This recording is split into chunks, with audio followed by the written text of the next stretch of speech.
We're back, and for the first time in the day, the match is not over just yet. Tied up 1-1 between Cloud9 and Invictus Gaming. Who will take it home, and who will be able to go to that semifinal? Who will we see again tomorrow? I mean, that's a big question as we see the stadium here. Look at this beautiful weather now. I mean, barely any clouds up there, and people still taking their seats in the stadium, and the shops are still filled up.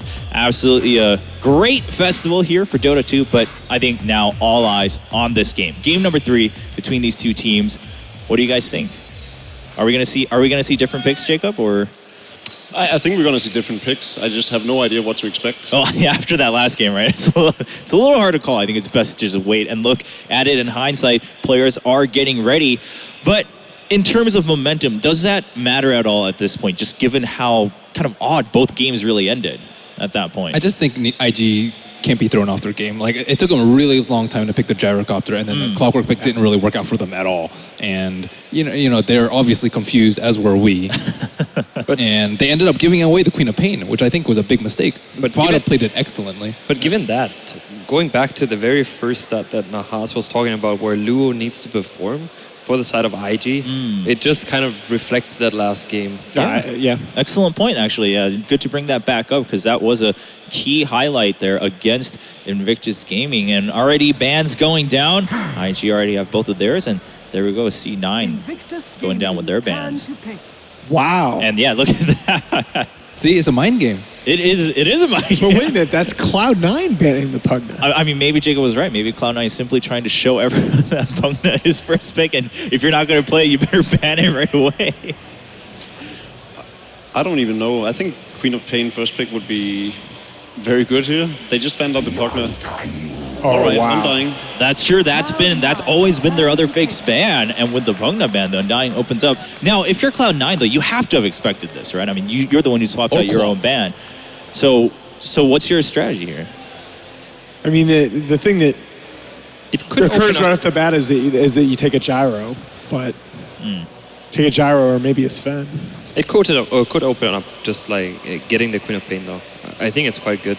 When you ban out the Pugna, then you can follow up with the Queen of Pain. Yeah, there's a lot of good choices right now. There's the Queen of Pain, the Less Rack, the Shadow Fiend, the Gyrocopter. Yeah, I mean, plenty open for sure. It can go any way for Cloud9 right now. Spirit Breaker. Wow. All right. So Spirit Breaker being banned earlier too. Got to take Luo out of his element. That's true. That's been the point for Cloud9. That's how they won that last game. See if they can continue that trend here in game number 3 of only our 3rd match. Still one more best of 3, of course. Probably the one a lot of people are waiting for coming up after this one.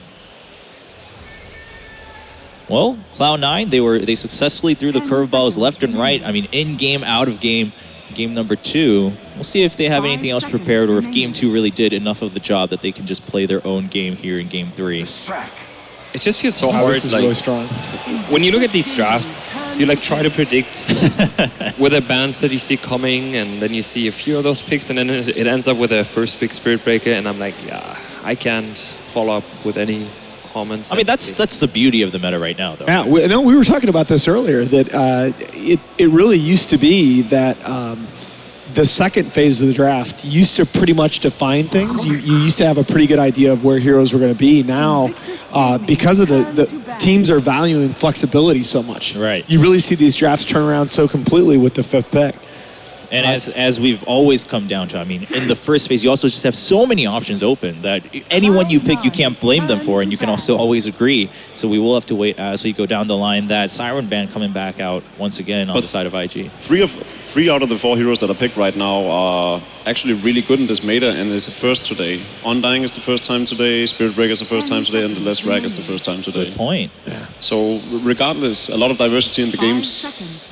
Yeah, absolutely. Especially with Undying, Lesher, we've seen those banned pretty much every game so far.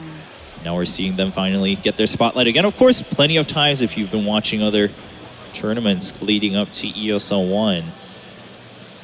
I like the Rubik pickup here. It's really good for Spirit Breaker. Yeah, definitely. It's also very good against Lash. Yeah. Yes. What's your plan, guys, to lane against the Undying?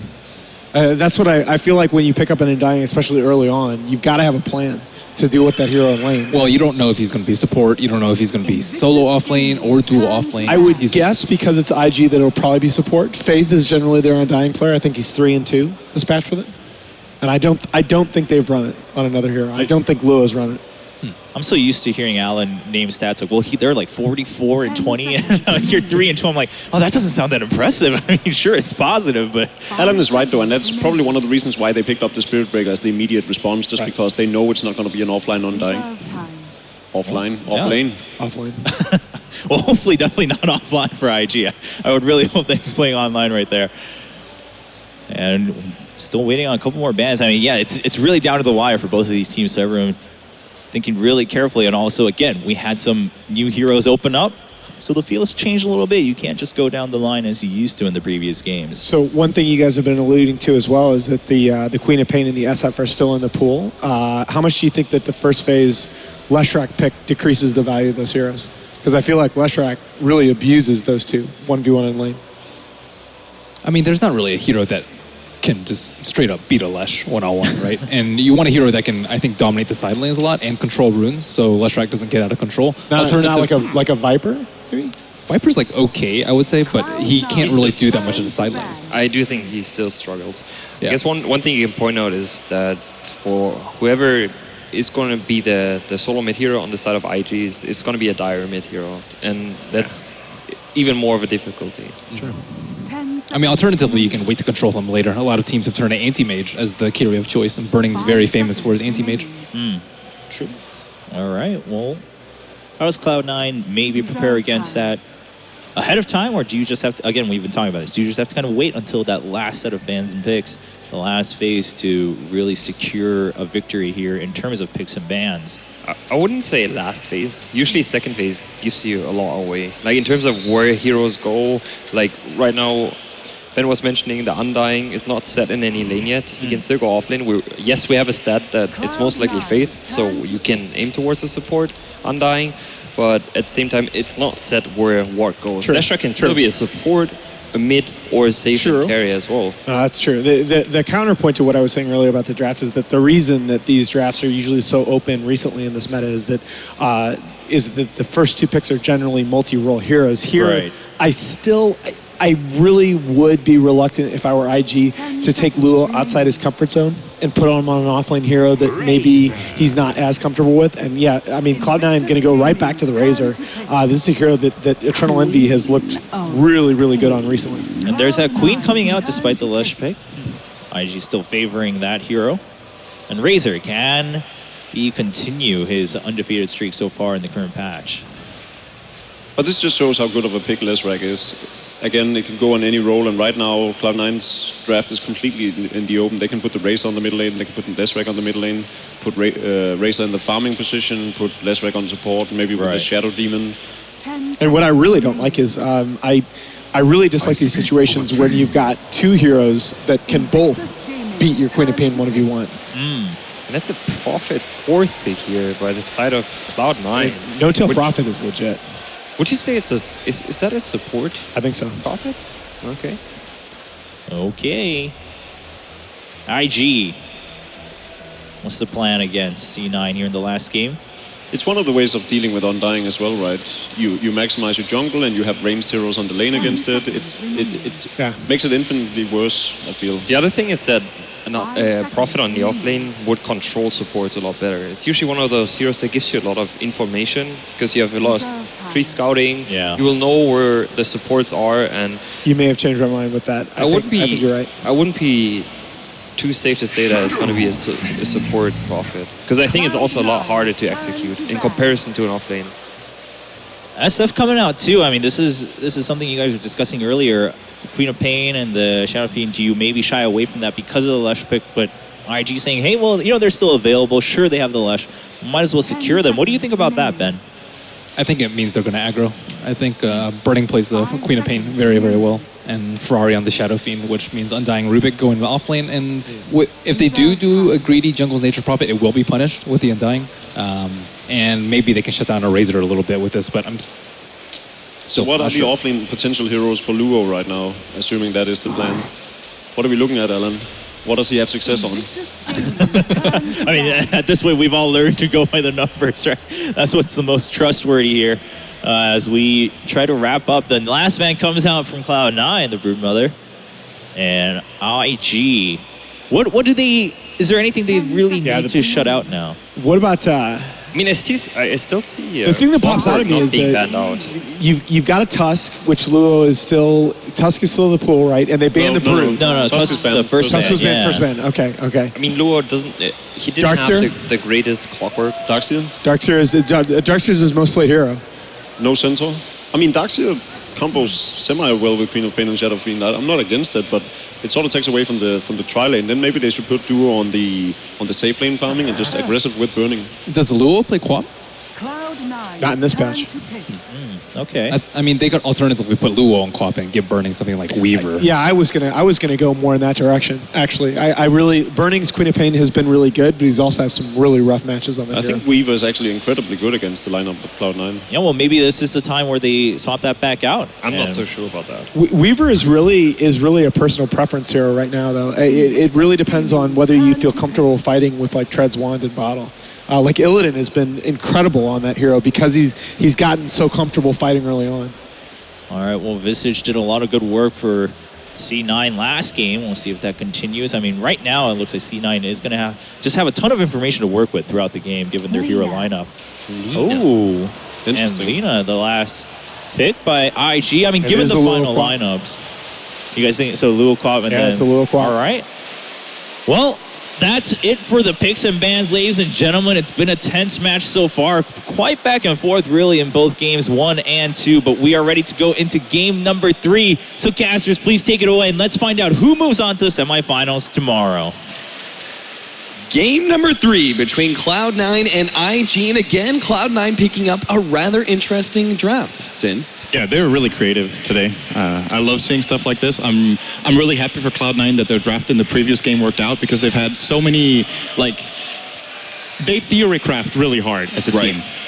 And sometimes it just goes horribly wrong, but just to have one of their theory craft strats work in that previous game is going to give them a lot of confidence going into this. So that said, though, I think IG have some of their absolute comfort picks. They love playing Undying and Shadow Fiend as well as the Queen of Pain. So they've got 3 of their absolute strongest, and they're rocking the Arcanas as well, so they're ready.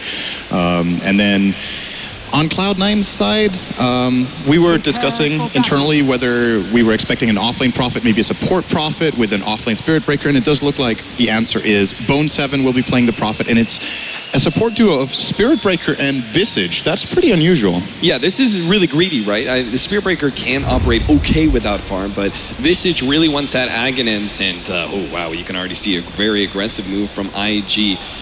We were talking about also the possibilities of, they brought it up on the panel, the aggressive tri-lane from IG. Originally they were talking about Queen of Pain there, but the last pick of Lina, obviously, I feel like ensures that it's an aggro tri-lane, the telekinesis into the stun, plus you have the Undying. Look at IG, we've seen this before, the wraparound, the heavy committal, all the way behind the tower into the lane itself to be able to wrap around and hopefully catch someone from the side. Unfortunately, IG just barely missed the mark there. Big Daddy unknowingly happened to just walk right past IG without the smoke popping. Puke ever.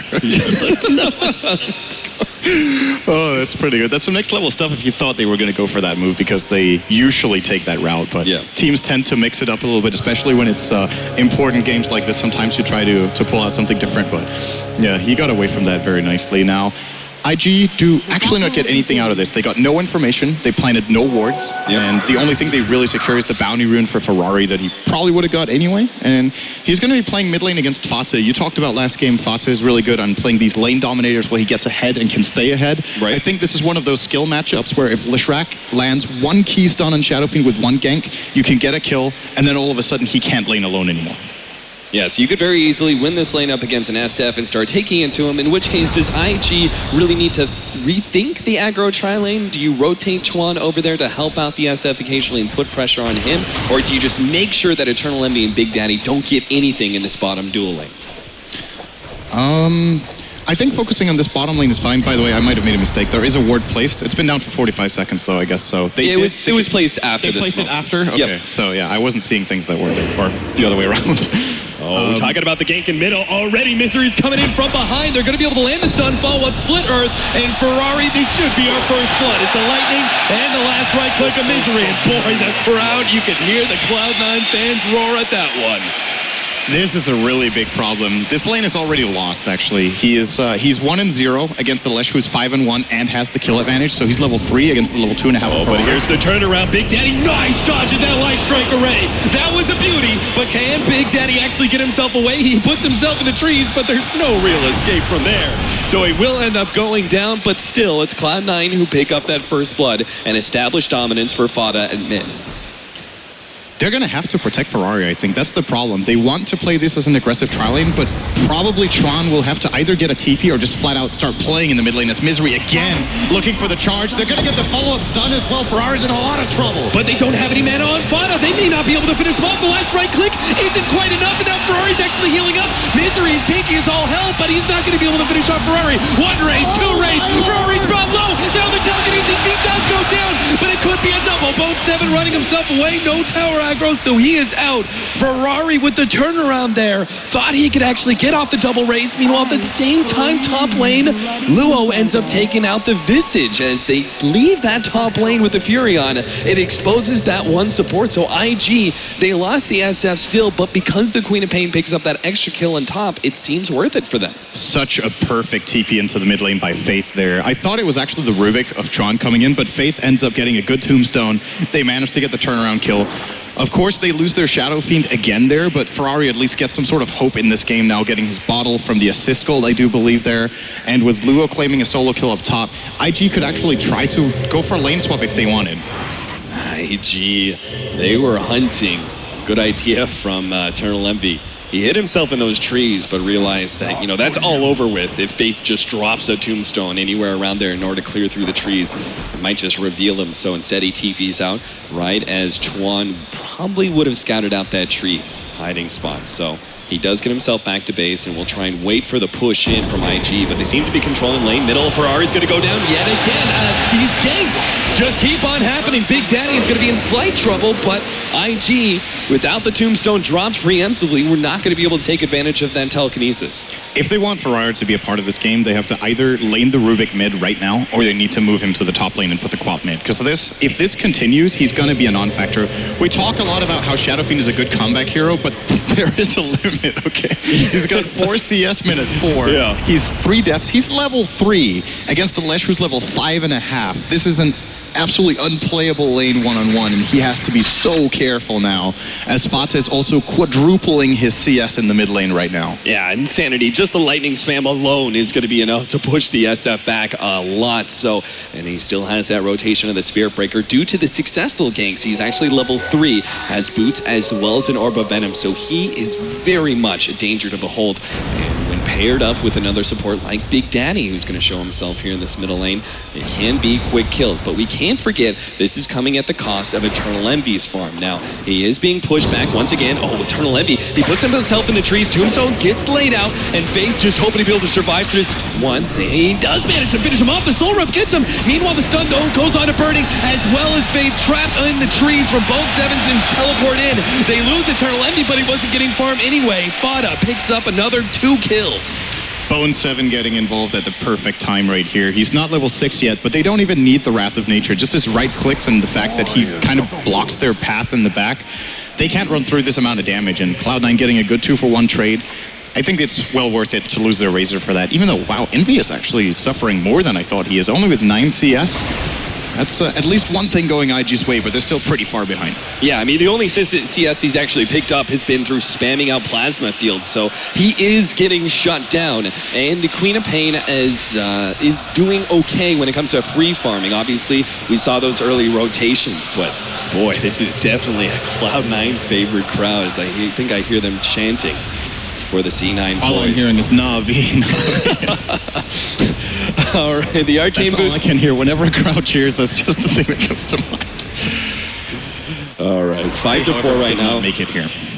5.5 minutes, and they do now have the Furion ultimate, which is obviously a huge impact. It feels like Luo has got to get involved now that he's picked up his level 6, though. It just seems that continually running this aggressive lane for burning is not going to work out much longer, especially with the Furion now having that extra nuking power through his ultimate. Yeah, this is looking very solid for Cloud9, especially if they can get No-Tail up to level 6 at a reasonable timing. They've managed in their last games to find a good balance between ganking and farming their supports. And Visage is one of those heroes where it's really crucial that you do not focus too much on ganking. The levels, this hero maybe more than any other support really needs one core item as well as a level 7 at a reasonable timing. And giving him just that little bit of time in mid until Fata joins is definitely worth it. The supports, as well as even Luo, trying to help out this middle lane. They're going to grab Fata. Here comes the Sonic Wave from behind. They actually take out Fata as well as Big Daddy instantly. Misery's now trying to get out, slowed down. Twan even has a double damage to assist to this one. Races are coming back up from Ferrari as well. Hits one, and it takes, well, no, Twan takes a triple kill actually for Luo. As that gank, critical success there for IG to try and turn around what was a bad laning phase for Ferrari. Now he picks up not only soon to be his level 6, but look at the stacks they had available for Ferrari once he was able to get those levels. He's actually back in the game entirely now. He's even going to stack 2 camps here, I believe. The big camp was, no, that was not pulled at the right time, but he got the other one, so. And you really can't say the same for Eternal Envy. There's no comeback mechanism. Like you said, the SF can always make a comeback, right? But there's no comeback mechanism for a Razor, really. They really don't have any way of Envy to get into the game, it feels, for the next 5 to 10 minutes. He's just going to have to try to farm. I think what you do with Racer in this situation is that you don't prioritize static link because you can't man fight anyway. So you max out the plasma field, and you might even consider getting multiple points in unstable current early just so you can reflect some of that damage from like telekinesis, the lift, or sorry, telekinesis, fate bolt, maybe even shadow strike. Like all of those things obviously do add up. But yeah, he's in a really, really bad position right now as Ferrari 34 CS. Well, I thought it was going to be really hard for him to come back, but that one triple kill from Luo, the really big player of the game for IG with 4-0 at this point. Yeah, we said he had to get involved, and he did it beautifully there. Now, there still is Fata as well as Bone 7 to worry about from the side of Cloud9. Yes, Eternal Envy is shut down, but Fata top of the board right now, 52-5, and he's 3-1-2 when it comes to kills, and Bone 7 is getting quite a lot of farm as that offlaner hasn't died yet, has 42 CS. My main concern for Cloud9 is that they might struggle to destroy the Tombstone in the upcoming fight, where if IG set it up correctly, between the Tombstone, just their ability to chase down heroes and their raw spell burst, they have a core Lina played in a farming role. They have the Shadow Fiend now with level 7 for the triple raises. And of course, we saw Luo's damage output in the last fight.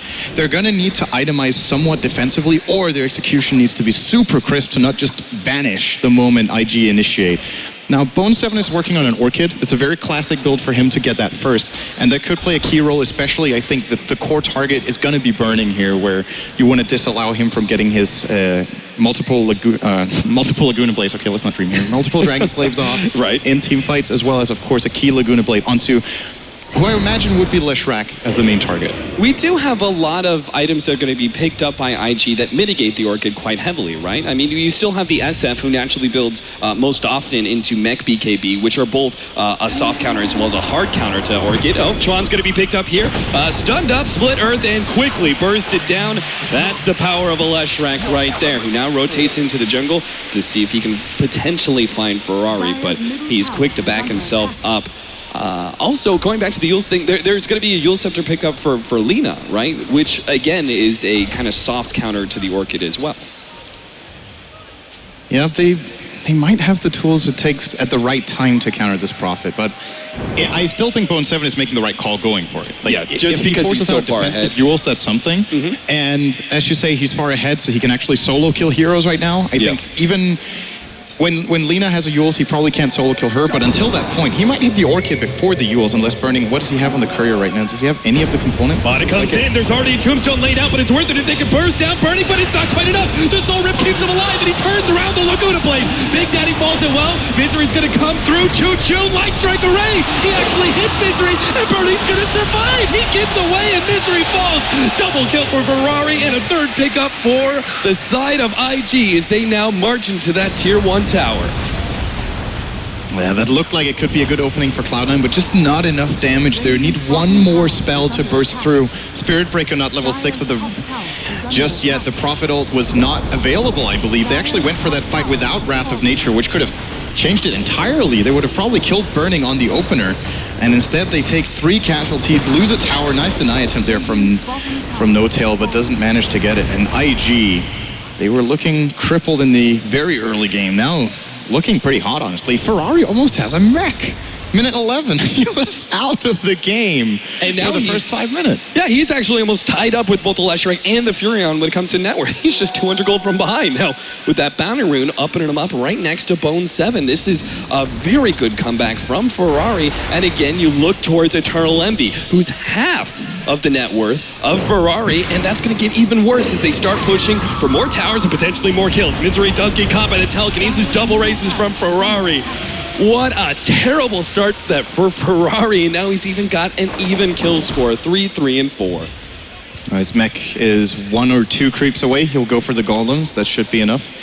And what's the trade-off for Cloud9? They still have Prophet split pushing, closing in on the Orchid, but they've just lost so much in the last few minutes that it's like this Orchid could just have been so impactful, but they've just given away 5 kills to IG at, I think, the cost of nothing, even losing the bottom tier 1 as well. And this... Oh my god, I didn't even see this. Chuan actually stole familiars, and they're going to kill Big Daddy's familiars right here, at least one of them. So this is a... Oh, wow, it actually gets away. But this is still a familiar advantage going the way of IG. This is one of the best spell steals in the game this early on. Familiars are incredible. And of course, you keep them until you die or for the 3-minute duration. And that is enough to put them in a really comfortable position to go for this play, which I think is a little bit bold, but it's also super unexpected, so Cloud9 might not even check. Yep, they're going to be able to take, looks like Roshan pretty easily. Cloud9 are not moving over to contest. In fact, they may not even know. They've got some pretty defensive wards around this middle lane, but nothing exclusively on that river. So looks like they're just going to get a slight trade-off here of split pushing and farming, but definitely well worth the investment from IG. Yeah, and Cloud9 were even smoked there, and they don't get anything out of their smoke as a result. So, or maybe I spoke too soon. They still have half the smoke left, so it's possible they could make a play on this. But they need to be really careful now. Ferrari is actually so strong. Oh, they even get the deny there by burning. Very nicely done. It's like Cloud9 can't get like one thing going for them in the last 5 minutes. Everything is going wrong. It certainly is. Luo has himself a Staff of the Wizardry. What does this mean for our Queen of Pain? Does he see the Orchid coming and he wants to get a Eul's Scepter? Or does he go for like the Necronomicon that you've been suggesting the last 2 games? You know what would be good this game? I think Necronomicon. I don't know, actually. There are a couple of... All right, it's the Eul's, yeah. So there's a couple of reasons to get this item. You mentioned the Orchid. It's really good against Spirit Breaker for the Pop, who can't really avoid getting charged into Nether Strike, but with this item, you can always just use the Spirit Breaker, reset, re-go. It's a nice setup for the Lina. Lina doesn't have to use herself. If it's on cooldown, someone else can catch up and do it. And just generally, all in all, even a good farming item for him too. So he has the mana regen to split push better. Yeah, I feel like that point about the Spirit Breaker is that added advantage that really goes the way of the Eul's Scepter. I mean, any item choice he could have picked up, I really feel like Eul's is the best option with the analysis that you brought of being able to stop that Spirit Breaker, who can be such a heavy counter to a Queen of Pain. Now, Eternal Envy, May's going to be in some serious trouble here. There goes one Eul's, follow up Light Strike Array, and they do have the Laguna Blade, which they will throw at Eternal Envy. No mercy, Ii-sama, famous for those words, but IG will return the favor. He took the green laser and the blue laser at once. that hurts. You really are the dankest memer here. Thank you. The moistest memer, thankfully. 6-12, 15 minutes in. A 2,000 gold lead for IG, 4K experience as well. IG seemed to have turned this game on its head after such a big advantage was won by Cloud9 in the first few minutes with those ganks on middle. Now just may turn a bit sour.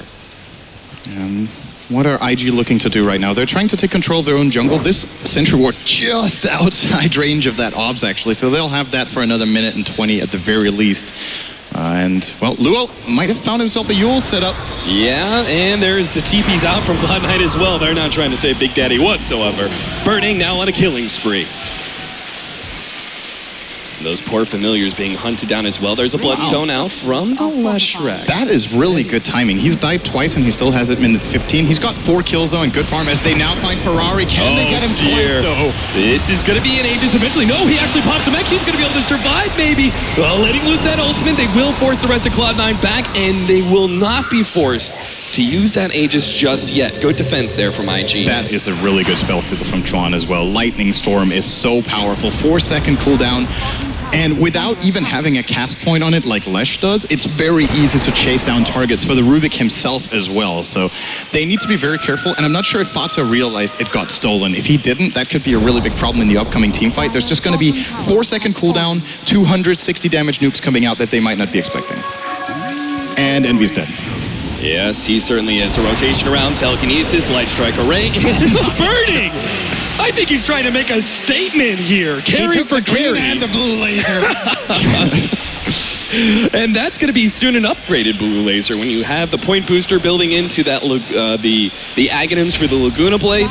That pure damage is going to come in big time. This means that Razor can't even try and go for a BKB against this. Envy is in a lot of trouble this game. He got sacked in lane and they haven't given him any comeback mechanic as a team. No stacking. They haven't really lane swapped. They've just accepted. We're gonna dig a really big hole and we're gonna put Envy into it and then we hope he can crawl out of it on his own in the mid game. It's not really happened. And now the other ones are looking they're just standing above the grave and looking down like, come on Envy, get up. And well, you know, he might need a little bit of a hand at this point from the Cloud9 squad. I don't know what they can do for him though. Like, I feel like it's just too late for Raze's impact to become significant in this game, which is a shame when you have to say that minute 17, but he really is out of steam. Yeah, it seemed like they were putting a lot of faith in Envy being able to utilize the Radiant farm, which for Razor is really good because you're actually able to hit all 3 of those camps with Plasma Field, which can be a decent way to farm up, but it's not going to get you back in this game after such a heavy start. Radiant's middle tower. And IG, they're just balling down mid lane. They take the tier 1. They're looking for the tier 2. Ferrari still has the Aegis for another, what's that, 10 seconds? So maybe Cloud9 can hit a timing window, but it looks like they're just content to trade. They'll look to get the top tier 2 with No Tail, who does have a TP to get back, but maybe he doesn't even get the trade. All right, here comes Bone. They're going to get that at the very least. All right, yep, tier 2 for tier 2. It'll be taken by at least, the familiars from Big Daddy. Speaking of him, where is... Oh, he actually doesn't even have the medallion yet, so Big Daddy's farm is not looking too hot. Of course, he is playing a little bit more of a harder support than usual. Misery's actually gotten a decent amount of farm on himself, and that may work out, depending on what Misery goes for here. These Gloves of Haste, is this going to be a later Midas, or is he actually hoping to pick up a different attack speed item? It seems a little late for a Midas, but I can't see you going something like Maelstrom.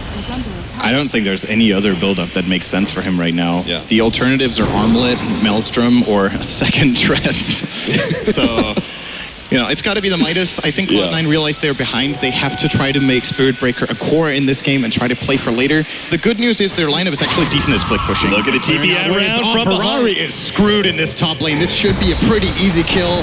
Gets the mech off. It's not enough. Beautiful.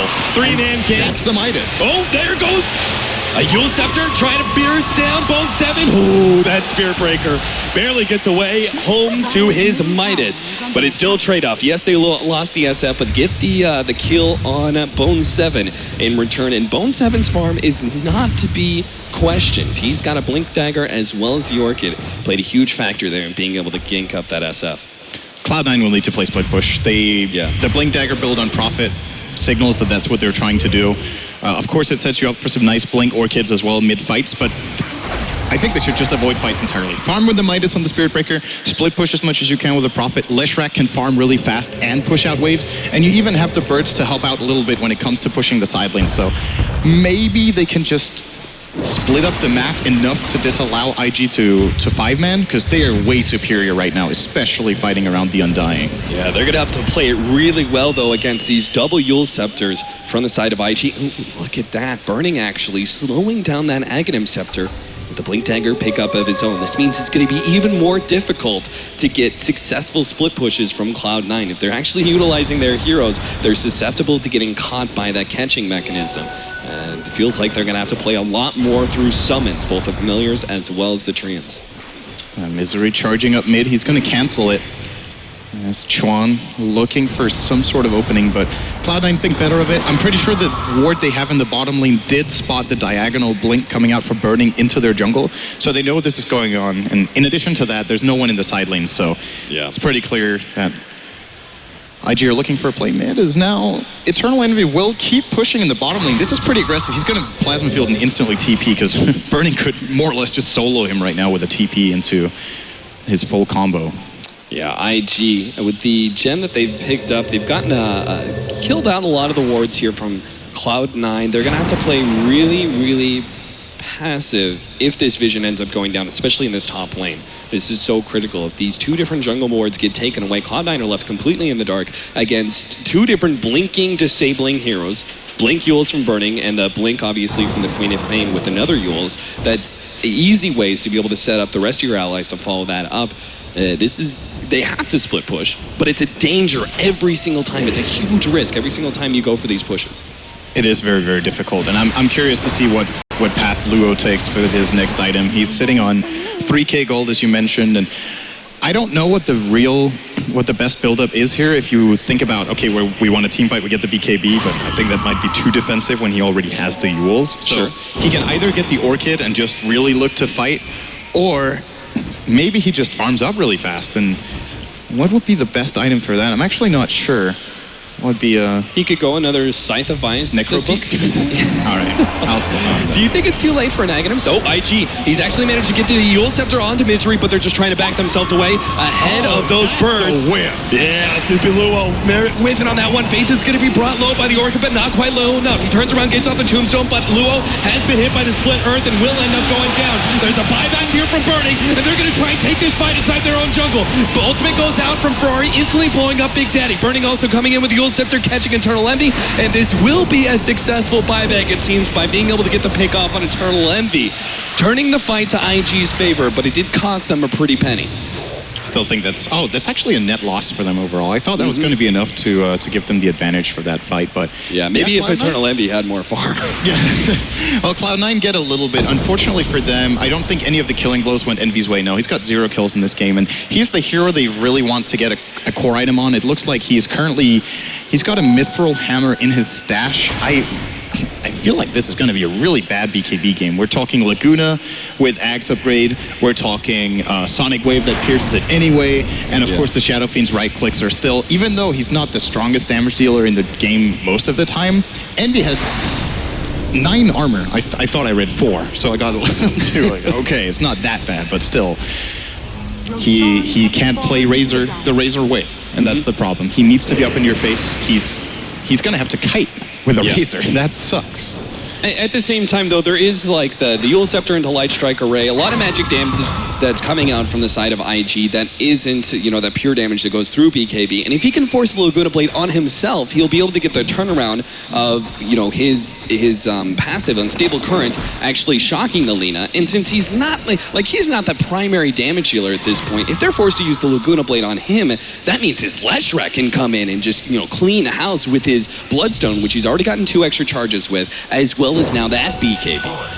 Yeah, that's the problem. Like, even Fatsa with a BKB, this is not the best BKB game. I think Lesh more than Razor might just have to get it just to be able to run through in the fights, because he wants to be up in their face as well. And by having more farm and more damage than Envy, he is more relevant with his BKB. But at the same time, if you're IG and you get the choice, you blow up the Lesh instantly with the Laguna, and then that BKB might not help enough. So I think Fatsa will be looking for, hearing a record? I think Fatsa will be looking for an Octarine core to really tank up and get the health pool going. But Ferrari, there goes that Shadow Blade. They will not be able to take down Fada. Luo could have potentially tried to go for the Sonic Wave, but it didn't look like it was going to be enough damage. Plus, he just had the Aghanims coming in, so he wants to wait that one out. Still, though, I feel kind of not real confident, but I'm feeling a little confident about the way that Cloud9 are managing to draw out this game. IG, obviously, it's only 25 minutes in. They have plenty of time to try and push uphill, but it seems like Cloud9 are really benefiting from the space that they're getting. I don't think they've really been picked off too many times by these various Blink Eul Scepters. Absolutely not. IG's lead is, as a matter of fact, pretty minimal, both in terms of gold and experience. They're only 1k ahead, which might be a little bit surprising when you look at the kill score and the overall feel you've had in this game, but Cloud9 are getting some good farm on other heroes than the Razor as that. This time around, Fada will not escape. Didn't have that BKB. That's a huge pickoff. It's not only the top net worth here on Cloud9, but also takes away those Bloodstone charges, which is so critical. Now from 10 down to 6. And they also take control of the enemy jungle. They, of course, already have the 2 aggressive wards down. And they know there's no vision for Cloud9 with the gem on Faith. So feeling very comfortable playing around this jungle. Now, this is the really good part about having a Prophet for Cloud9, is that whenever you know where the enemy team are, they're ganking together as a squad, Bone7 will always be able to force them to rotate. So someone has to go back to base. In this case, it will be Burning, who needs to clear out the creep wave. And in the meantime, well, Envy can just farm the enemy jungle because, you know, their own jungle is occupied by IG. So it just ends up being a farm trade-off where Misery, we talked about his Midas build-up. He's closing in on a BKB, might become a relevant core later on. Visage will always be relevant mid-late game with any decent amount of farm, and No-Tail's keeping up.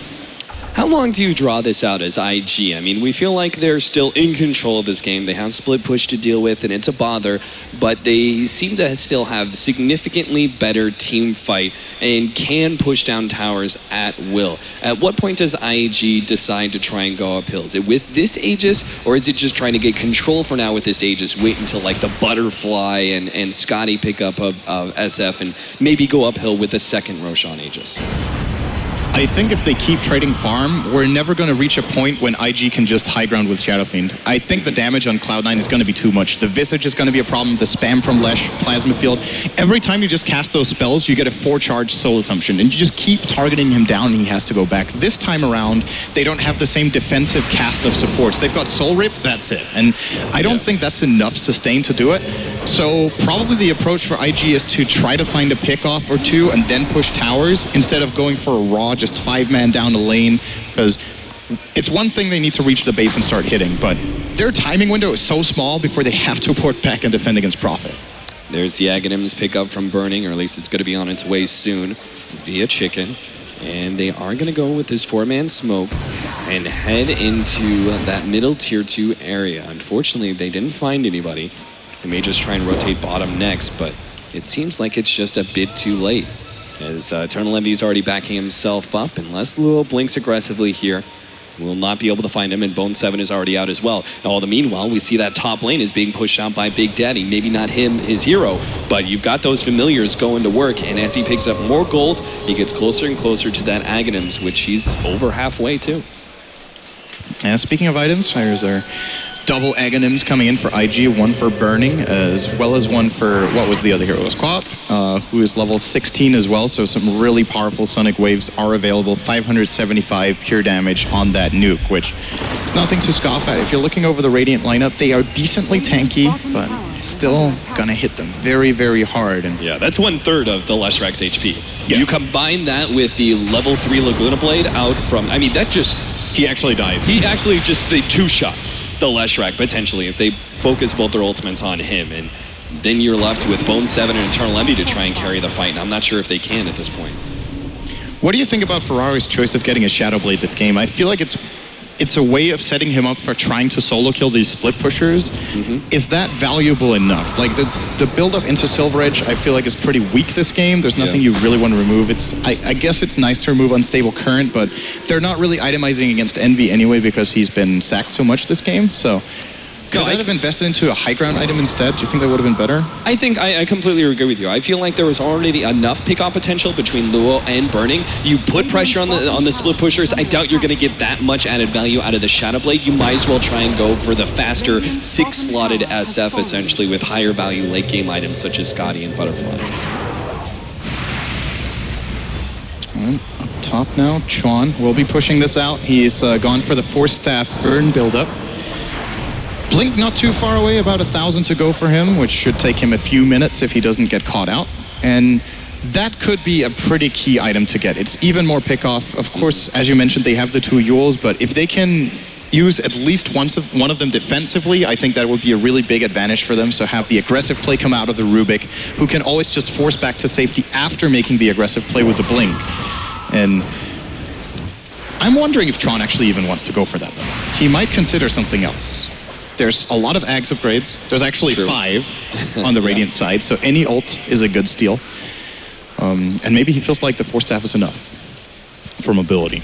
Yeah, who knows? We may see that Aghanim's Nature's Prophet, not from the Furion himself, but perhaps Rubik steals it. The treants he should spawn with those should be like small Rubik treants walking around like his little... with little stabs and doing his head bob. That would be really good. Just like his static remnants, you know? Just do that with the trees. I would like that. What's that? That makes perfect sense because Furion's treants are small prophets too. Yeah, okay. We got Ferrari, who is about to finish up his Scotty. He still needs another 1,200 gold, but he's getting there. And that'll mean a significant stat upgrade. They take the second Roshan, potentially. I mean, Cloud9 could very easily contest. Oh, not sure that was... There's a code message. Yeah? It's the timer of Roche, and it's 322. Smooth, Envy. Well done. And also well done to you for sneaking in another meme. Did it. Got it. BKB finished up for Eternal Envy. Cloud9, I mean, they dropped down. You look at the just net worth over the last 2 or 3 minutes. They have been steadily going in the favor of IG, but I don't feel it's going enough in the favor of IG that it's actually getting them an advantage. I actually feel like the game just drawing out is still to the favor of Cloud9 solely because they're slowly but surely getting Eternal Envy back into the game and at least making him, you know, at this point, kind of a 3 position, if anything, whereas before he was like a hard 4. They're going to look for their play right now. They know Roshan will be spawning sometime soon. I think Envy's message in the chat there was at the time Roche got killed, so that would mean the earliest respawn would actually be in 10 seconds. So they want to make sure that IG don't get it for free. And if this smoke is successful, I'm hearing a BKB. Whoa, that was it. Where was it? Am I hearing things? Fata. Just oh, that's unfortunate. wanted to look pretty for his friends. Yeah, the Rainbow Pony turns golds. Shiva's next for his item is the plate mail. This will significantly increase his tankiness against a lot of physical damage out from the SF. I feel the pickup. Is there anything else he really could have gone though? On which hero was that? The Leshrac. I was thinking Octarine just to get more health, because the problem with the Shiva's build-up is that you're still going to get blown up by Lina. And the best tankiness in this case all around, I would say, is a health item, and it's either Octarine or Heart then, pretty much for a Lesh. Yeah. So I'm thinking he might keep this as a casual plate mail and then go into Octarine. I think Shiva's is maybe a bit too greedy in terms of his overall tankiness against these, both Laguna Blade and Sonic Wave, but... That makes sense. Big Daddy's actually taking the rest of these right clicks because he now has an Aghanim's upgrade. So Triple Birds just means more flying rats come in the way of Cloud9, more opportunities for them to draw out this game. Rats. They're pigeons, man.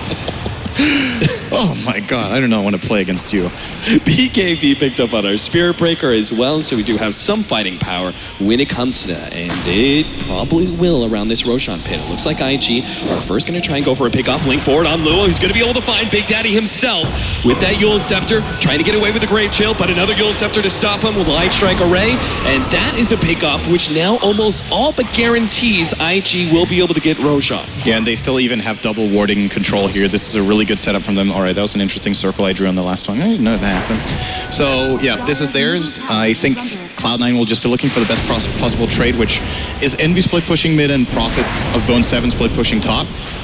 But I doubt they're going to get a single tower, as Luo is just ready to defend, and yeah, they don't need the backup. He ends up defending middle, and if necessary, he can blink up to top and just throw out a Sonic Wave real quickly. So it seems like his defense means that Cloud9, all they get out of this is a little bit of farm, which they were already getting anyway. So a big win for IG for sure. Now, do we have anything big coming out for Cloud9? Bone 7 could buy a Hex right now if he wanted to. All right, sorry, never mind. He needs a bit more. It's the Void Stone he has, not the Ultimate Orb. I do believe that is his build-up here. I don't know if Cloud9 haven't... Well, they do have enough damage because of the Familiars, I guess. So they need to be kept safe and do a lot of damage in the fights. Yeah. Else I don't see them carving through. For example, the Shadow Fiend twice with 2,300 health and 20 armor. A lot of work has to be done from the Cloud9 supports, where we have both Misery and No-Till in a pretty good position. Like, if you look at the net worth, they're actually ahead of the counterparts on IG's side, which is the reason the overall net worth is not more than about a 6k lead for the Dire. The supports have done a really good job in this game on Cloud9 of keeping up. but I'm still looking for Misery's item that's going to make him more than just a control. Like, you go Midas into BKB, which is like a guaranteed charge, a guaranteed Nether Strike. Yeah. What's next? He needs some sort of damage. What is the most efficient damage item, do you feel, for Spirit Breaker? Is he the one? Oh, Lewis actually? Maybe? No, never mind. Orchid goes out on him. Well, he used it aggressively, the Euros, but he's all right. Yeah, he'll be able to blink away. Do you go perhaps in Armlet? It feels like that's the one time that Armlet is very viable. Someone like a Spirit Breaker who gets a big advantage of it. I think it's just too late for Armlet. Okay. If you look at its cost efficiency, it is one of the best items in the game for the price you pay, but Yeah. 36 minutes is generally not the choice. I don't have a I don't think there's one item that just solves all the problems. Maybe he goes for, like, instead of focusing on his own damage, he focuses on the team's damage. So you get like a Kiras, which both Prophet, Visage, and Razor, and even to an extent Edict benefits from. So that might be the best choice. Yeah, someone has to carry the Auroras. That makes a lot of sense because at that point, you get the AC on the Spirit Breaker. The other option would have been the AC on the Razor, but we've already talked about how the pure damage plays very well against heavy armor. When you just don't have that high of HP, the pure damage just cuts right through you and able to punish you pretty heavily. So that can mean that our Razor then goes for maybe heavier, like, say, Aghanims, which at least gives you a little bit of stats, obviously big damage increase, or perhaps there's another HP item that he can go for instead, maybe Heart, but Heart's second item feels too defensive. I'm wondering if this is a game where you go BKB and Lincolns, actually, on some of the heroes. That is very defensive indeed, though, but it would guarantee that they can at least survive for the duration of their BKBs, most likely. The only really dangerous damage when they have the Lincolns up is, I guess, well, Spellsteal can even still break the Lincolns, I suppose, through BKB. So even with that, they're not safe from Laguna. So on second thought, probably not the build here. They won't even be protected with that, which is unfortunate, because else I think it would have been worth it. Ferrari does not hit hard enough. That's a good steal. Yeah, he just got that Split Earth, but not close enough to be able to get the telekinesis into that stun. Is there enough value? So we were talking about where Fada is going to go with this plate mail. Originally I said Shiva's, and you said, okay, maybe he just picks up the plate mail and goes back for the Octarine core, which is definitely a big possibility, and I think that's the best idea. At that point, if he goes Octarine core, finishes that up, where's the plate mail go? Is it a good enough game for Lotus Orb simply because of Laguna Blade, or is it just too risky? Essentially, if you don't get the Laguna Blade, it's not worth. I think Shivas is just a more stable choice overall in that case. He also gets lower cooldown on, well, he would get that on the Orb as well from having the Octarine core, but both Shivas and Octarine would be decent choices. If there was like another really key reflect that he could catch, especially, well, is there a Hex on the Dire? Because then it gets a lot more interesting. There is not. They're not itemizing Hex, because then I think Lotus Orb is a better choice, just because then, well, if you go on anyone else, you can just purge that off and play it in the fight. And you really don't want to go on Lesh when he goes in, right? You just, if he doesn't need to purge, he can pop it on himself, just run in, and force the enemy team to either take damage in reflections similar to a Blade Mail, or to target someone else, which is obviously a big benefit. This is some next level play here from Cloud9 with this setting up right here. Yeah, this is the kind of gank it doesn't matter how much you've played Dota, you're not prepared for this. Yeah, absolutely not. But they gave up on it. Unfortunately for us, we're not going to see that game come to fruition. Now, IG, Luo actually almost has a full-up Assault Cura, at least that's where I'm presuming this Hyperstone goes to. And we could be in trouble here. Ferrari does not get the opening, but instead he might find it on Fatsa. He lets it go. Oh, but Fada immediately turns on the BKB ahead of the side device, but he's still going to be right-clicked down. He is able to get off the Bloodstone deny at the very least, but that now puts him down to 4 charges. And IG actually in a really great position to poke uphill and potentially force that buyback from our Leshrac. They lost their Aegis though. I'm not sure Ferrari is interested in this high ground siege, but looks like now the risk here is even if they force the buyback, it's very difficult for them to disengage against the Radiant lineup. There's teleport behind them with Hex and Orchid. There's of course the familiars that can fly behind and drop, and even the charge from Spirit Breaker could be a threat here. They're doing their very best to force this buyback from Fatsa, who really does not want to use it, as now he might have to. No tail. Jesus, but that's double ultimates. And Misery coming in with the charge. It seems like with those double ultimates used, there's no way IG can really fight once the last rack is up, despite a 4 versus 5 advantage. But at the very least, they'll get this tier 3 tower. And are they going to make the full committal for this melee racks? Cloud9 need to try and come in defense soon. Ferrari, sure enough, he's going to be starting force back. Misery gets the lockdown onto Burning, trying to eliminate him first. But where's the follow-up damage? Fauna runs right through. Rainbow Pony coming through, managed to take out 1, 2, and now going over third on Ferrari, who's sprouted up, trying to right-click down. Eternal Envy managed to get off the cheese, but it's still not enough. He ends up going down. Now Misery going to be the next target. IG have lost 3, and they just lose a 4th. But Misery, there's their turnaround. Bone7 coming in with another sprout. TP out, Faith. The drop down from the Familiars isn't there, and the blink away from Chuan is out. IG managed to keep their 2 supports alive, but a huge win for Cloud9 as IG overstayed their welcome. That is a really big experience swing in particular. That's about 7,000 they gained. 4K on the gold, not the biggest of deal for IG. It matters a lot, but not that much. I don't know where I was going with that, but, you know, I think you're getting confused by the whole entire crowd currently trying to lend E some their energy. They're all chanting right now. Yeah, he got a lot of gold out of that, but, you know, IG got a little bit too greedy there, staying. I think you made the right call. It's time to go back. Even with Visage dead, their key abilities are on cooldown, and they were not able to fight that. Once Misery charged in, there was no really good counterplay for them, and Cloud9 really managed to get a significant fight out of that. They did lose their tier 3, but they held the melee racks, and they're healing up. And there's a while until Roshan respawns, so they might have a full HP melee racks when the next chance comes for IG. All right, Fada, we played the guessing game with you for a while now, but you got to make a choice. He's got a lot of farm and a Shiva's guard. He picks up the recipe, he'll finish it up now, and he'll still have a lot of gold to fall back on, potentially building into that next item. Well, for now, even holding on to buyback. Yeah, and it is the Shiva's first. I hope you did not just say that. I might have. You didn't know yet because you still had it. There's definitely a way where he could have bought the recipe just to fake me out, Sindri. That's true. Oh, he had the. Damn it. Yeah. So Shiva's, I really still think it is going to be an Octarine next. Alternatives worth noting are Boots of Travel, maybe a second Scythe for them, but I think that's once again going to leave him too fragile. He really needs to tank up. And Octarine just is the obvious choice, and it is just so good for this hero. The raw health, the cooldown reduction on all 4 spells, in particular the other spells than Edict, and then even getting lower cooldown on both your BKB and your Shivas is really nice. And the cooldown on that Bloodstone Suicide, let's not forget, it's really good to be able to kill yourself faster. Or more frequently. Excellent analysis. Not faster. Thank you. Senrin will be here all weekend, ladies and gentlemen. Eternal Envy has finished up his Assault Cuirass, which means take a look at our Spirit Breaker. I think I've been calling for it a lot lately, but this might be our first Lotus Orb. Is it though? I mean, he's got a plate mail. We already have Shivas. We already have AC. Yeah, you're right. There's only that item left, right? Yeah. All right, smoke up. Cloud9. Heading into the enemy side of things, if they get a really big pick off here, this could be them going all the way uphill. And they've already targeted Ferrari. He's not going to expect this one. 8 from the trees, locked down. There's the side device, but they managed to throw out a glimmer. Cape Town will survive. Eternal Envy almost goes down to the pure damage by himself. The right clicks will end up finishing him off. Luo fighting up against 2, but he will go down. Ferrari gets off that ultimate, but Fada's now run out of the BKB. This leaves Burning, able to be able to right click him down and also catch through Misery. No, the charge right through. He gets away. Luo unable to catch him, and Misery, what a beautiful escape.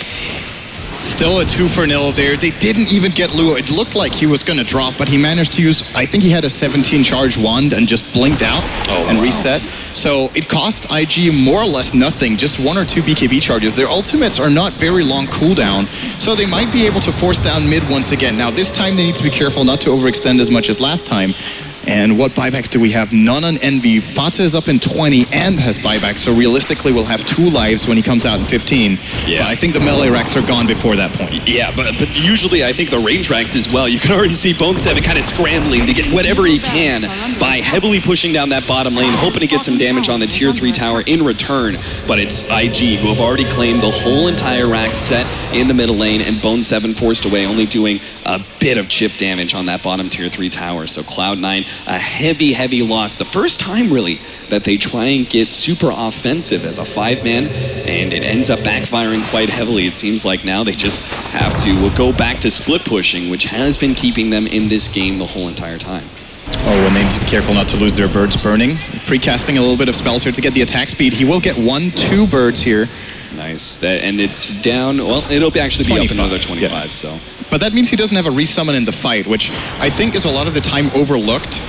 How powerful it is. A lot of the times it's just like, okay, we have a resummon, we have 3 birds going into the fight, but having 6 birds is just twice as good as having 3 birds. That's math I just did right there. I can see where your college degree went into. You know, thank you very much. But it's a little bit different than that. Burning.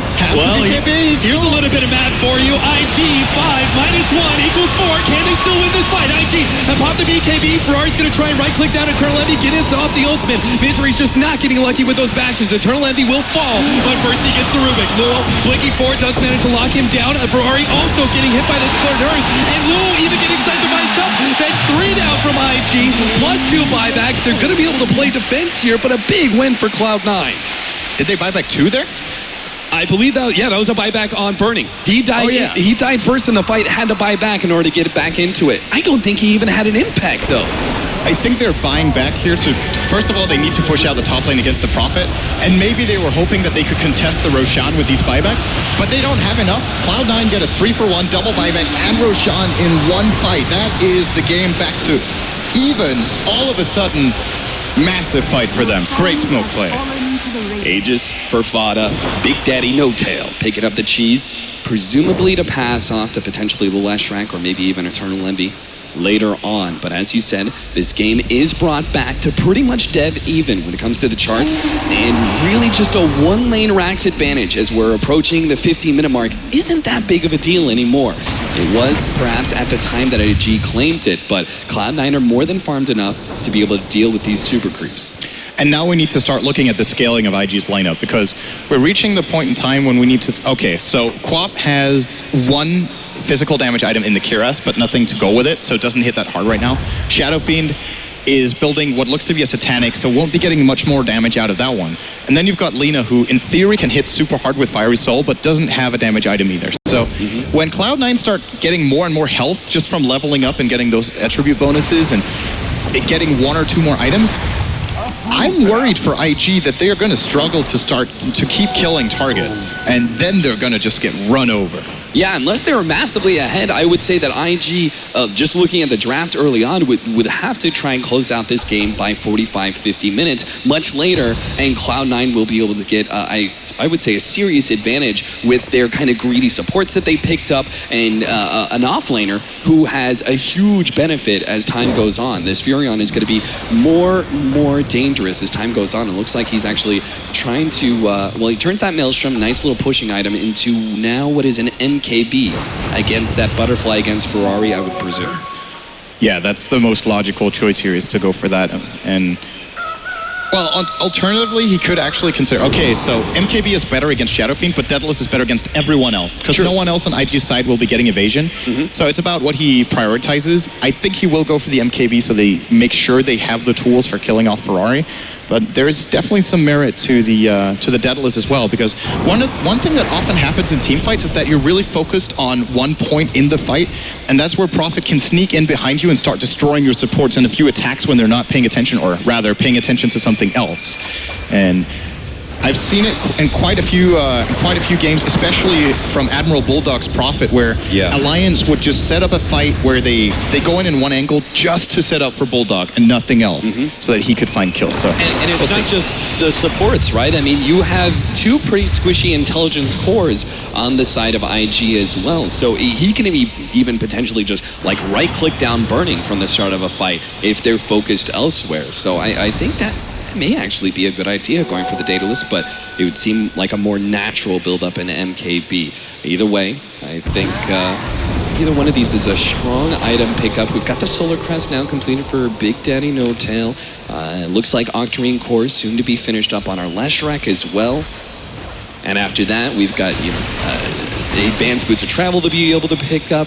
Where do you go? What's your last item as a Leshrac? Is it tankiness via a heart and just try and HP up as much as possible? I think... Or Aghanims? I mean, we did rarely see it on Leshrac, but... I think Hex is still really valuable. That, or maybe even an E-Blade later on could be a choice. Okay.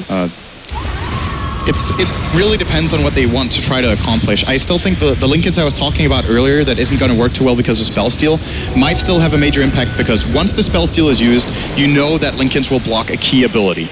Either block a Hex or maybe a Yule's, or even better, the Laguna Blade. Right. And with the Octarine Core, you have a lower cooldown on it as well. So there's a very high chance that you will get big value out of that in fights. It could be a choice. But I still think Hex overall probably the best choice. IG, they seem to be planning on just waiting out Cloud9 for the time being, waiting for them to try and push uphill. And with a proper defense, maybe they can get control of this map again and maybe even snag another lane of racks. They've got double BKBs that actually have a good amount of charges. First of all, they just grabbed the fresh BKB on Luo. 10 seconds there, but Burning also still has another 8 seconds on his BKB. Obviously, we're still getting a lot of physical damage coming out from Cloud9, but it will be able to stop a majority of those dangerous disables from C9. We still have to worry about our Spirit Breaker, though, whose Midas is really paying off, as it feels like, it's been like 30 minutes since he's picked up that Midas. It's definitely paid for itself, and perhaps even doubled. I feel like Cloud9 might have missed a timing window or a big opportunity here while the Aegis is going to expire now, and there were 2 buybacks on cooldown on IG. So that's the kind of situation where you can try to go for a high ground force, and if you make the play, you would just flat out win the game. Now instead, the ball is in IG's court, so try to make a play now that it's... They get the telekinesis, they're going to try and change that. Oh, he's gone! Misery charges right through all of them with the BKB popped. The rest of IG looking to be able to pursue him. He pops the Lotus Orb, but he's not going anywhere. The right clicks cannot be reflected, my friend. 2 heroes down, and sure enough, IG, who we were looking at this game and going, okay, Cloud9 are getting stronger and stronger and feeling more pessimistic about their chances. Just as that Aegis expires, IG finds their opening to be able to take control of this game. They actually used the Aegis better than Cloud9 did, because they gave Cloud9 a false feeling of safety around their jungle area, and they had the timing nailed down perfectly. So where Cloud9 could have tried to make the aggressive play and maybe get a decent fight, maybe a trade where if you catch the Lina or the Shadow, or what was it, Lina or Quap that don't have buybacks, maybe you snowball the fight out of it. At least you use the Aegis to try to put some pressure. Instead, they are only on the receiving end, and IG lose nothing. IG looking for more here. They're going to be able to find Bone 7. Another big pickoff right as the last rack is coming back. He does have a buyback though, Ferrari. Ooh, he's sitting very far forward here, scouting a lot of heroes. Unfortunately, IG, those Blink Daggers were just coming off cooldown. I was looking to Burning to try and make another Blink Yule's play. Unfortunately, no extra pickoff for them. 60 seconds for them to be able to force a buyback. Unfortunately for them, if they want to do that, they'd have to go through middle to bottom lane. As it is, the bottom lane is pushing out as well as top, and top even has its tier 2 tower still. Artillery. Here comes the airstrike top lane with the birds. Actually almost getting the tier 3. That is really annoying for IG to deal with. They would have loved to get some sort of collateral, forcing a buyback from Prophet or maybe a glyph, something like that, but they end up getting nothing because of No-Tail's bird control in that top lane. I mean, I know it disgusted you, Sin, but am I wrong? Flying rats. That's exactly what that Aghanim's upgrade allows Cloud9 to be able to do. These familiars just sitting up at top lane constantly. And are they actually going to be making a play here? I don't think they have any boots of travel to get up there, so Eternal Envy probably just waiting out until Luo leaves, and they're going to try and push the lane again. He wants to get a bird, he won't get it. And yeah, I think that's the play for Envy. They just want to put as much pressure on the map as possible, so immediately when he sees Luo go away here, he is going to use that opportunity to TP back to mid. All right, so absolutely not the play this time around. I thought he was going to go in Plasma Field this wave, but instead playing it safe, sticking with his team. And by the way, speaking of Envy, he's got 5K in the bank, so it's possible he's going to go for a big item here, maybe an or maybe no damn item at all. They almost get Fata again, but this Sprout is going to give it away. The flying vision of this should be enough to give Cloud9 all the info they need. Are they going to back up in time? Oh no! The Blink Daggers catch up on it. They're going to lock down 2. 1, 2 out. Cloud9. They have buybacks on both, but IG have now put themselves in a great position to be able to go uphill through bottom lane. this has to be a buyback force out for IG. They have their buybacks themselves if the fight goes wrong. At least if they don't force buybacks, they need to secure the Roshan that they know will be spawning within the next few minutes. And if they get full map control and just play the high ground inside the inside the Radiant jungle, they should be able to put the pressure. He's basically just killing himself to buy time. Buyback too late from Fata. He doesn't even have one himself. They've got 20 seconds left still on the Visage, but he doesn't have his ultimate, so really what good is that going to do? They're going to start communication. Maybe they just have to give this up without Misery. Not good news for Cloud9. This feels like a fight that they simply cannot win. Tier 3 tower slowly but surely going to be chipped down. Sure enough, the telekinesis hits 2 with the Sonic Wave. Bone 7's going to be the next target. He goes down as well. They have buybacks, but the racks are going to fall anyway. IG just right-clicking down real quick. We have the first TP in. Big Daddy trying to slow them down. Cloud9 have to catch him, but Big Daddy already getting blown up by the Laguna Blade. Ferrari pops his BKB, now turns on a Fada, gets off that ultimate, forcing back the rest of Cloud9. Eternal Envy stealing away his damage, wanting to be able to target these heroes. Luo actually gets hit by the Orc, and it will be blown up. He goes down, but buys the SF time to get out. The rest of IG on retreat. Faith may be caught here. He doesn't have any escape. He's got 2 gems. Oh, Jesus. Glimmercape. Is he actually going to get away from this? Hide himself away, but Eternal Envy. Time for the juke. Yeah, Plasma Field will be able to catch him. That's double gems on the deck.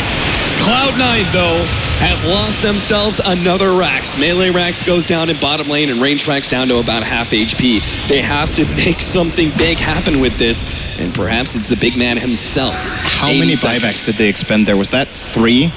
Prophet, Razor, and Visage, and Lesh. Actually, 4 defensive buybacks from Cloud9. Ooh, but they're trying IG, for Roche. Yeah, they're not getting this one. They invest 2 buybacks to be able to force Cloud9 back. And they just, I guess at this point, the buybacks at that point are worth it for IG because they use 2 buybacks, but they essentially get 2 extra lives with both the Aegis and the Cheese. So that's not really that big of a cost for IG. If they secure this Roche, I think the game is almost over. Cloud9 cannot allow this to happen. They have to fight for it. At the very least, if IG get the Aegis and Cheese, they need to make them pay with a couple of heroes for it. Well, this item could help. Yeah, quite Fada. a bit. There's no stalling things up now. He's got 4 Bloodstone charges. He does not have a buyback. He might as well go all in for his items at this point. Scythe of Ice, there was another big item. It seems like IG are winning this game purely off the initiation. I almost got the courier kill to Rush. Jesus. All right. Fortunately, it didn't have any items, so we're good there. But IG, this could be the final fight right here. Look at Cloud9. They're setting up here in the trees. But if they get caught into a bad fight, Ferrari leading the way. Tuan leading with the telekinesis. They're going to go to support this time. They managed to get off the BKB in time. Tuan managed to live a little bit longer. Fada's right in the middle of everyone with that ultimate. They've locked out Ferrari. They're going to be able to take him out of here. He's down for 100 seconds, but he instantly buybacks. Tuan trapped in the trees. Luo's going to get out. And Cloud9 are looking for to be able to grab more, but there's no Sprout to stop Luo from escaping. And IG can still contest Roshan if they really want to, but it'd be without Alina, and they'd force the buyback on Rubik, so it doesn't look like Cloud9 have just won themselves an Aegis in Cheese. Envy must have used that Cheese on literally 1% health. He got Lagooned, he was super low, ends up getting full value out of it. And IG, with that happening, they lose the Lina, Envy able to solo him up and take so much attention in that fight. That is really, really crucial for them. I think they lose the game if he doesn't get Cheese off there. That's how big it was. Insane timing from Eternal Envy and really good setup from Cloud9 as well. The fact that this time around, the Blink and Telekinesis was on a support meant they couldn't just blow up one of the cores right away and eliminate their impact. If someone like the Leshrac had been the first to target who doesn't have a buyback, that would have been a huge blow to Cloud9. He was just so quick at using his BKB. Fata reacted instantly to that blink in from Rubik. He was the target that Chuan was looking for, but wasn't able to make it. And now Cloud9 all of a sudden might have a big opportunity. Look at this roller coaster of a graph. Like, I don't know, this looks like something that belongs in some sort of theme park. And, you know, I don't want to call who's ahead in this game anymore. they're down 1.5 lane of Rax Cloud9, but if they take one good fight in the enemy base, it's over. Like, the Rax don't matter at this point. It's an hour in. Yeah, either way at this point, because we've got no buybacks on practically everybody. Spirit Breaker and Rubik. Like, that is not enough to hold for either side. Cloud9 obviously have the advantage of the Aegis, and IG are going to try and wait that one out for as long as possible. But it could mean the timing is there for Cloud9 to actually try and push uphill with the Aegis and still have their buybacks intact. If they wait out 3 minutes, the Visage buyback will be there. Same goes with Bone 7 and the rest of the team. They'll have those buybacks available, and they'll have the security of pushing uphill with an Aegis and Cheese. That seems like a huge advantage that you can't ignore on the side of Cloud9. But this time they definitely need to play with the Aegis, I think. If they wait too long again and let IG make the aggressive play and they lose without using this Aegis too, they're going to regret that big time. So I don't think they're going to make the same mistake again. They will be looking to aggress in the top lane. They have a pretty good idea of where IG are, since they definitely want to play back in this current situation in the game. So we'll be pushing out all the lanes. Even though there's melee super creeps in the bot lane, the Visage Familiars as well as Prophet can very easily push this out without being out of position for a fight in mid. Cloud9, this is close. If you see the opening here, IG forces the fight. But what happens if they don't see an opening on Cloud9? Do they just give up potentially a lane of Rags in exchange for waiting out Aegis? Absolutely. I think that's the best play when you don't have buybacks here, is just if you find the right timing so that you concede a lane of Barracks just to hold and then the Aegis expires, fine. But you don't give them a lane of Rax within the next 30 seconds, because then they just go for a second one. Yeah. So they're going to try and keep this push back for as long as possible, quickly blowing up the wave in that tier 3 tower, down to 250 HP, but Cloud9 not going uphill just yet. This has been, in the last half a year, one of the problems for Cloud9 has been their inability to go high ground very well. They improved on it, but still, in some games, just showing signs of weakness, being a little bit too hesitant to go or not finding the right initiation angle. Let's see if they can do it this time. They're definitely going to go for it. This is not the spell steal John was looking for, by the way. It's like the worst spell he can steal out of any. Absolutely. There goes that tier 3 tower. IG, they get a 4-staff back, slowed down by the lightnings, but they'll be good. Eternal Envy on the front lines with the BKB blown, and now that's the opportunity IG we're looking for. They're going to blow up Eternal Envy right away. Fada's already low as well. This could be him dying twice.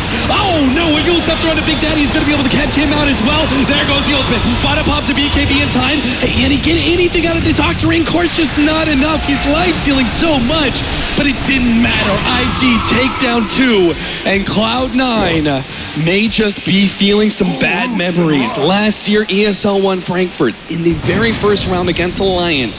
Game number 3, game number 2 actually, they pushed it very, very late. A very close game just like this, and it was a total heartbreaker for Cloud9's high ground siege is just not that good. Envy there going way too aggressive in for the dive. Really wanted to force the fight when, honestly, things were going well. They got the tower for free. They could start hitting the racks, force IG to initiate on them, and then go for the big counterplay. Instead, they waste the Razor BKB for pretty much, he got nothing out of that. And immediately when that is expired, they can go for the Hex play. They get the Laguna out. I think even when Envy went in with the BKB, they used the Lotus Orb from the Spirit Breaker too. So both BKB and Lotus Orb wasted, and then they hexed him, so they can't even counterplay that one. Really, really big. The charge coming in, they're going to go straight for Burning. Already leading with the side device, the force back away. They're going to be able to get off the BKB and the Glimmer Cape. Burning survives and will be able to get off his host of abilities. Laguna Blade onto Eternal Envy brings them all. Sonic Wave as well. Double pure damage, baby. That's what we're talking about. Misery comes in, life stealing up a little bit. Burning trying to take him out. Last couple of right clicks, he needs it so bad, but he can't get it. Burning survives. Fada's now fighting up against 3, but he can't afford to die here. He goes down. No buybacks on Envy. No buyback on Fada. And IG rampaging through Cloud9 one by one. Another core down without buyback. That could be just IG winning the game outright off of a Cloud9 initiation failed. I am shocked that they tried to go for the play up here. There was, I guess IG were surprised by it, but if you don't pull that off perfectly with that charge in, you put yourself in a horrible position. They buy back the Razor, trying to go for that play when they could have made the very same play inside their own base instead. And I think this could just be the end of Cloud9's run. That was a fight they simply could not afford to lose. Yeah, they're gonna have to fight this 3 versus 5 with Bone7 being their only core up. That Sam's damn near impossible. Cloud9 gonna have to perform miracles here. There goes the 2 sets of racks. They're left with only the range. Big Daddy already blown up. Double ultimate's being used by him. Burning Brought low, but Bone7 gets caught again. He goes down to buy back from Big Daddy. It's not gonna be enough. It's just the 2 supports fighting for their lives in this tournament. But there's the Mega Creeps, and there's the GG. Cloud9. It happens again. 2 of the toughest teams going into this tournament fighting against each other in round 1, and Cloud9 managed to come back, push it to a game 3, and make it incredibly close, but just can't seal the deal, and IG will now be the Chinese hope pushing forward in ESL One Frankfurt 2015. And Cloud9 have got to be feeling like I don't want to say they threw the game away, because at no point in this game did it feel like they really had the lead, but they were at least, at one point they were tied. They had the Aegis, they had the cheese, they knew there was a buyback or 2 on cooldown. I think the mistakes in this game, not using the first Aegis, that cost them, instead being smoked on, they lose Fata there. Then with the second Aegis and cheese, the play, when they go in that top lane, Rays are too aggressive, not really just playing it safe, getting the racks there, and instead IG in what was absolutely a roller coaster of a game where, to be fair, with how the earlier portion of the mid game went, IG could have definitely won this earlier, but Cloud9 had some really good mid game fights that I think we shouldn't forget. It was still a good showing from them, but IG just a little bit stronger today in this series. Yeah, IG were looking very good in going into this tournament. Cloud9 managed to push it to a game 3 and really test IG, especially with the comeback in the mid game, but it doesn't prove to be enough. And that'll be the end of Cloud9's run. IG moving on into the semifinals, and that brings a close to our 3rd series. We still have 1 more to go, guys, but we're gonna cut to a short break and then the panel.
Welcome back, everyone, and what an exciting series, really, going all the way down to Game 3, and I think Game 3 summing up the entire match, really back and forth for good and bad reasons on both sides, but absolutely exciting for all the fans here. I mean, the stadium was going wild, and of course, the venue here already chanting that name of one of the winners. We have a winner's interview right away, so he's on stage with Chuan. So let's hear what he has to say about this intense win against C9.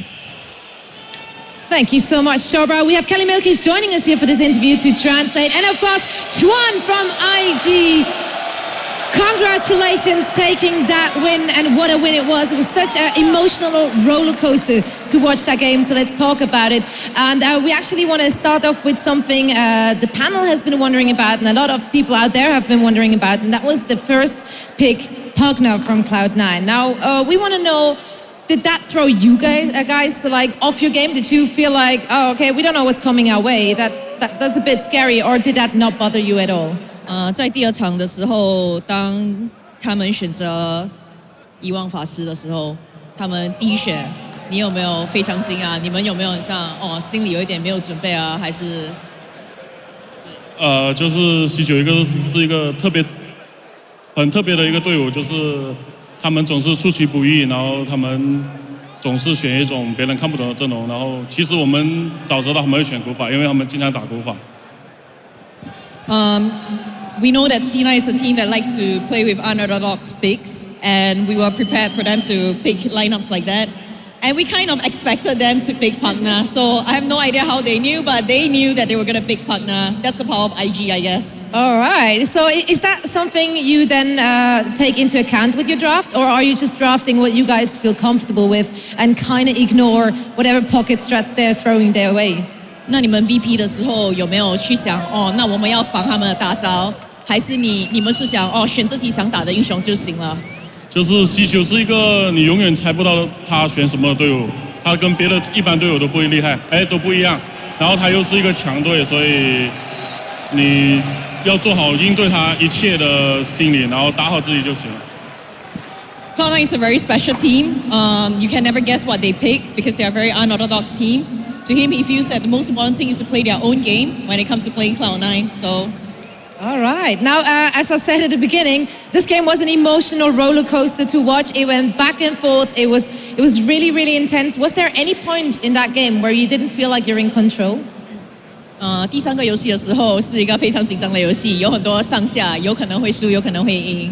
有没有在什么阶段你们其实有真正的有一点怕，觉得我们可能会输掉了？第三场的时候，就是我们在下路死了一波，然后全部买活去赶去肉山那一波，然后我们再从右边森林进去先手跟他们打了一波团战没有打赢，然后全部不是不能买，就是没得买了，所以那波有点担心。然后最后他们上高被我们灭了，我就知道我们要赢了。At the bottom lane when they were having a huge fight and they had to buy back to rush to Roshan, there was one point of time. And at the other point was when they were at the top lane where they smoked in and they actually got team wiped. They were pretty worried at the point of time. But then when Cloud9 went uphill, they're in their base, they pretty much knew that they were going to win after they team wiped Cloud9 one time. So, yeah. Okay. Now, there are some points in that game where it really looked like you guys have it in the bag. You guys going to win. What do you think kept Cloud9 in that game for so long, despite those moments? 在第三场的时候，有很多时机，你们其实有可能可以进去，然后把他们给打击了。可是，怎么C9能够在第三场的时候移场那么久？什么？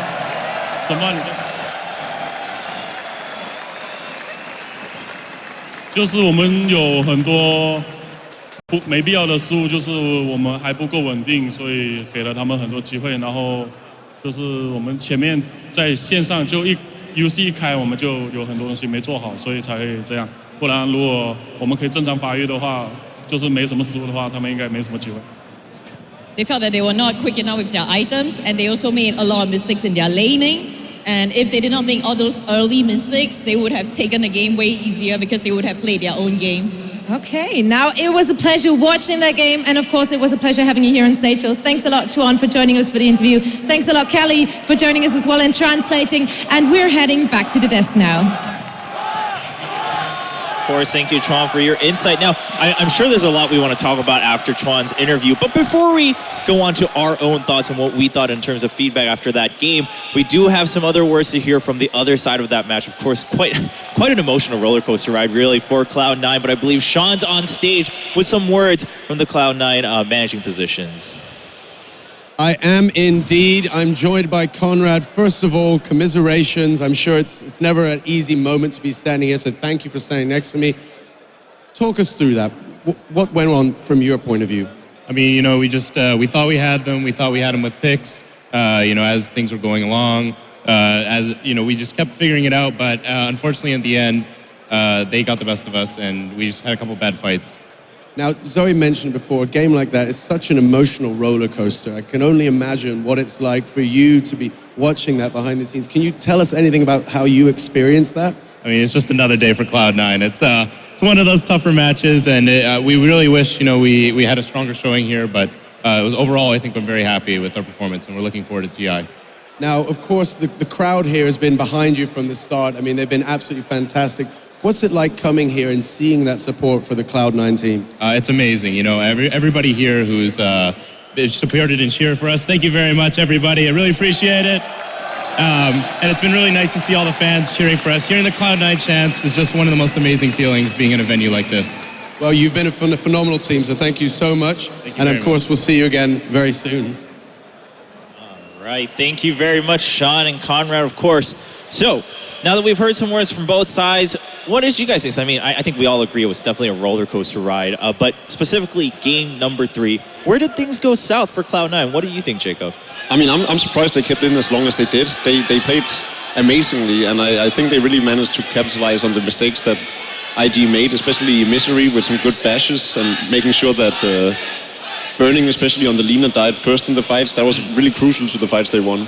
Yeah, absolutely. Of course, we had some outplays by Burning there later on where the Spirit Breaker tried to come in and got her own stun off. Some of those moments coming in, but aside from that, IG was, as Chuan said, was it really just they were playing better in form in game 3? And actually, specifically, let's go back to that question about game 2. Chuan saying, well, we kind of figured they were going to pick that Pugna, so it didn't really throw us off. I mean, where do you think that comes from, Kai? I mean, when you say that they figured out a Pugna as first pick in position 5. Is it just hindsight as 2020? I have to question that. But I would have believed them a lot more if they had won. On the other hand, though, there you go. They did lose that game, so yeah. Have they figured out the Pugna? I do not know. Well, yeah, or maybe he was just being totally honest. We saw it coming, but we still lost. Who knows? Maybe a little bit of a respect nod there over to C9. But IG, now, do we assess, as we're looking at some replays here in game number 3, I mean, of course, quite a few crucial moments, but this one right here, I know the crowd was going wild as Misery goes in a little bit too far. His team's just not there for follow-up. Yeah. This is the final nail in the coffin for Cloud9. Misery initiating after the buyback from the Razor. And then, you know, they try all in on Burning, basically on the Lina, which I think is what they needed to do. And, you know, Burning even lives. I think he survives on 10 HP or something. And this was after the fight. This was after the fight top, where it was a simple overextension by the Razor behind the Dire Barracks. Right. And this was like you say, when you're 60 minutes into a game and you lose 2 fights like that in 3 minutes, it's generally going to be over. Yeah, as Conrad was mentioning, it was just a few team fights that really mattered at the end, but they lost 2 in a row, and that's kind of going to shut you down. But what I wanted to talk about was, do we now assess IG as strong as we expected, or because C9 put up such a good fight, are we saying, well, actually, we'd have to wait and see how IG is going to do in the semifinals? What do you think, Ben? I think they had some lack of coordination, and as Chuan mentioned, some of the item decisions, like they lost a couple fights just because Burning straight up just got destroyed, BKB or not. I think they needed a Lincoln Sphere to counter Spirit Breaker. Like BKB and Lincoln's, there's no way. Getting ready for the game coming up, of course. You really got to give it to the fans, especially with the Thundersticks in the game. They are absolutely amazing.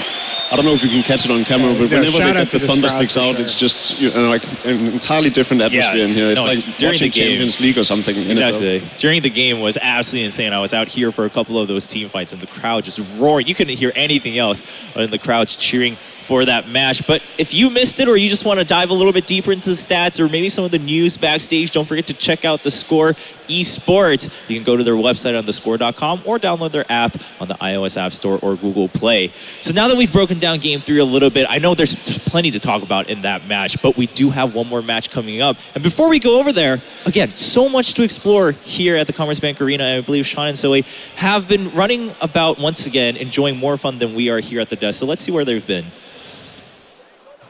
Now, something that you wouldn't always connect immediately with Dota, would you, Zoe, is bull riding? Yeah, I think that's one of the many things you wouldn't necessarily connect with it, but this is what you can do here. You can ride that Bara and see how well you're doing. The gentleman here up there is doing pretty okay, I would say. Very, very similar to Dota, where you need to prove yourself worthy. Here, you prove yourself worthy in your bull riding. Oh!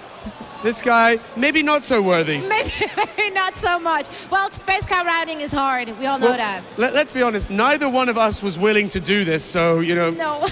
I think that says enough. We'll see if there's another challenger who can do a better job.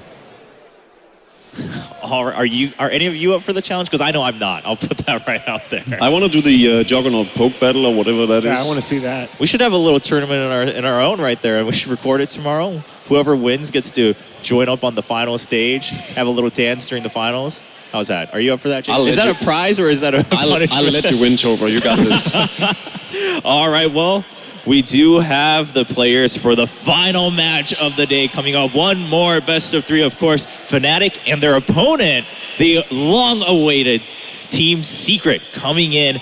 How excited are we for match number 4? I think while everyone sort of expects Team Secret to be the favorites here for good reason, I really think Fnatic is one of the teams that can put up an excellent fight against them. They have their own playstyle, their own diversity in picks and everything, and then they have Mushi, you know, the secret weapon from Southeast Asia. I really think Mushi is an amazing player when he wants to win. All right, well, it's been a long day so far, but hang with us for just one more best of 3 of his Team Secret entering the arena now. We saw, the crowd ever since the pre-show, ever since people were entering. Who are you cheering for? Secret, Secret, Secret, back to back to back. So we'll see if they can really live up to that hype and expectation. I think most of us do expect them to. You can hear the crowd going wild as they show up on screen. And for those of you guys at home, you can also take part. Don't forget to go over to ESL1.com to vote for your winner in this last match of the day. We'll get to see those stats. And of course, join the conversation on social media with the hashtag ESL1 to join us here in Frankfurt. Well, that's it for match number 3. I can't wait to get into match number 4. I've been waiting all day for this matchup, so don't go anywhere, guys. We'll be back right after this break.